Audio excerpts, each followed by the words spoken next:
Sabe aquela sensação quando um filme mexe tanto com a gente que dá uma vontade enorme de falar sobre ele, mas as palavras simplesmente não vêm? Pois é.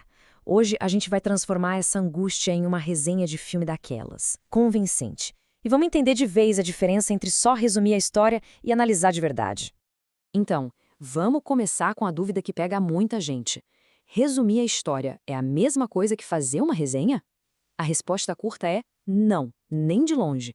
E olha, entender essa diferença é o verdadeiro pulo do gato, é o que separa uma descrição qualquer de uma análise que realmente tem valor. Para guiar nossa conversa, a gente vai passar por alguns pontos. Primeiro, o que é de fato uma resenha. Depois, vamos olhar a anatomia de uma boa resenha, os elementos essenciais. Vamos ver um processo de escrita bem prático em 5 passos, discutir a diferença entre o estilo crítico e o descritivo e, por fim, descobrir o que faz uma resenha ser excelente de verdade. Ok, começando pelo básico. Uma resenha de verdade vai muito, mas muito além de só recontar o que acontece no filme. Ela é uma análise, sabe? Uma avaliação que tenta responder aquela pergunta fundamental. Por que esse filme funciona ou por que não funciona? E aqui a diferença fica super clara. Pensa assim, o resumo é o repórter dos fatos. Ele só conta o que acontece de forma objetiva, sem dar pitaco. Já a resenha é a analista. Ela tem opinião, ela investiga. O foco não é o que acontece, mas por que aquilo importa. O objetivo é avaliar e ajudar quem está lendo a decidir. Então, para a gente fechar essa ideia, uma resenha de filme é basicamente um combo. Uma sinopse bem curtinha, alguns detalhes técnicos e, o mais importante, uma opinião bem justificada. No fim das contas, ela funciona como um guia inteligente para quem lê. Beleza, já entendemos o que é, agora a grande questão. Como se faz uma? Quais são as peças que montam uma boa resenha? Vamos dar uma de mecânico aqui e desmontar essa estrutura para ver o que tem dentro. Toda resenha que se preze começa com uma base, tipo a carteira de identidade do filme. Estamos falando do essencial: título, quem dirigiu, o ano, o gênero e, claro, uma sinopse bem curta que dê um gostinho, mas, pelo amor de Deus, sem spoilers. Isso aqui serve para situar quem está lendo antes de a gente mergulhar na análise.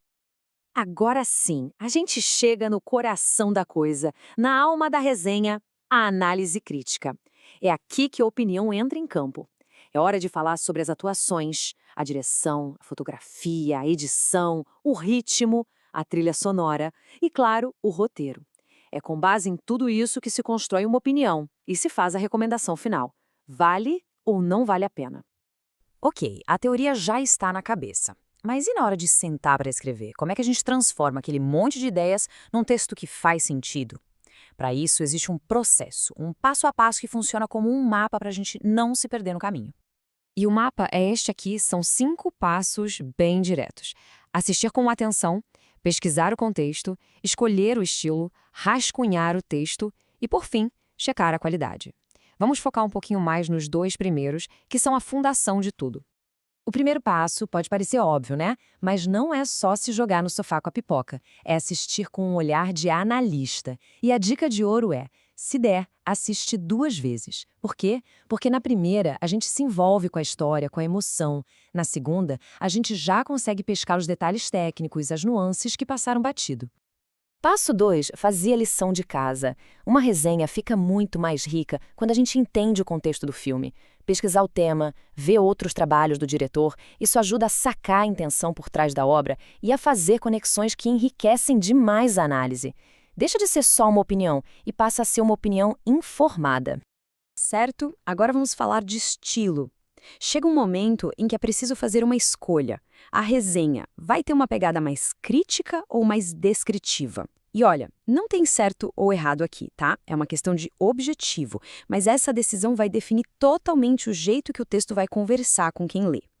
A resenha crítica é aquela que não fica em cima do muro. Ela tem um ponto de vista bem claro. O objetivo aqui é avaliar, julgar e tentar convencer quem está lendo da sua perspectiva. Mas claro, não é achei legal porque sim. É preciso usar o próprio filme para defender o argumento. Olha este exemplo sobre Pantera Negra, que perfeito! A resenha diz que o filme é interessante para discutir e que levanta questões sobre preconceito racial. Percebe? A análise não está só na trama, ela está avaliando o impacto social e cultural do filme. É uma crítica que provoca reflexão. Já a resenha descritiva joga em outro time. O foco principal dela é informar. É como se dissesse, olha, o filme é sobre isso, aborda esses temas aqui. Ela descreve, apresenta o filme, mas sem aquele peso do julgamento, sem a missão de convencer alguém a concordar com uma opinião específica. E neste trecho sobre A Vida Bela, a gente vê isso na prática. A resenha fala que é uma história comovente que ajuda a entender a guerra. O objetivo não é julgar, mas sim descrever a proposta do filme, usar uma história emocionante para nos ajudar a entender um período histórico. É bem direto ao ponto. A gente já viu a estrutura, já viu os estilos, tá quase lá. Mas para fechar com chave de ouro, falta a pergunta: o que separa uma resenha boa de uma resenha excelente? Qual é aquele tempero final que faz o texto realmente se destacar?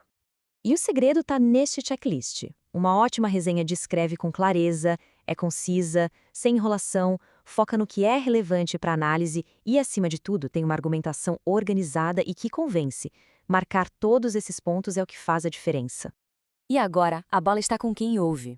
Com todas essas ferramentas, com todo esse caminho que a gente percorreu, fica a pergunta: qual filme vai inspirar a primeira grande resenha? A página em branco está esperando.